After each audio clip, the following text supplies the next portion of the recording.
working with the World Bank and others, it will be responsible for recruiting and training a new government that will be made up of Palestinians along with highly qualified experts from all around the world.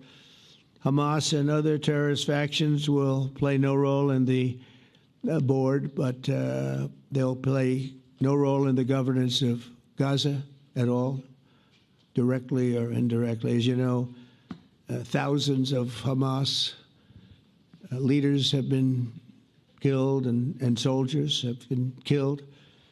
And we can never forget October 7th, but thousands have paid the price for that. And now it's time to get our hostages back and get back to trying to build something that's really great and very important. In our meeting today, Prime Minister Netanyahu was very clear about his opposition to a Palestinian state.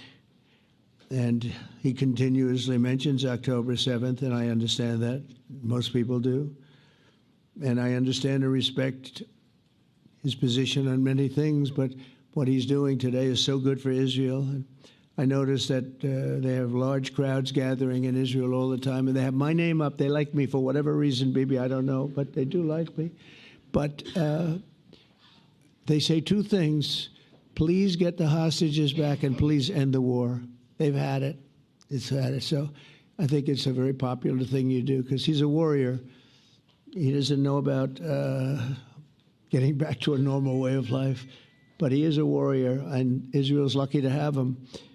But now the people want to get back to peace. They want to get back to normalization in a true sense. Several countries have foolishly recognized the Palestinian state. As you know, some of our European friends, allies, good people, but they're really, I think, doing that because they're very tired of what's going on for so many decades. They've been presidents and prime ministers for years, and during this time, having to do with the Middle East, all they're doing is talking about the same thing over and over. They want to see it get back, and nobody wants that more than me, or I believe Bibi too.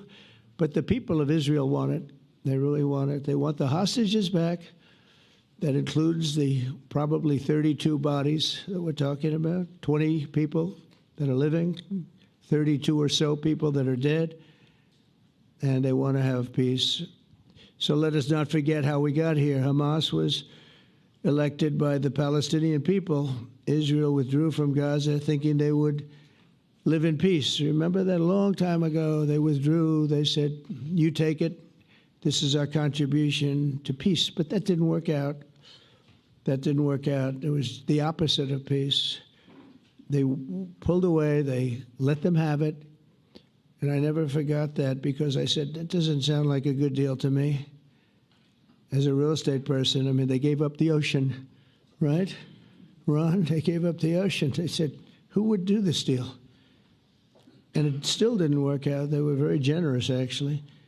And they gave up the most magnificent piece of land in many ways in the Middle East. And they said, all we want to do now is have peace. And that request was not honored.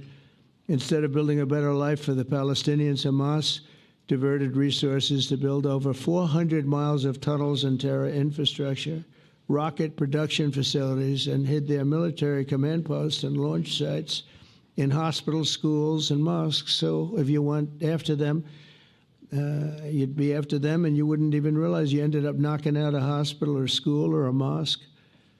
That terrible thing, terrible way to have to fight.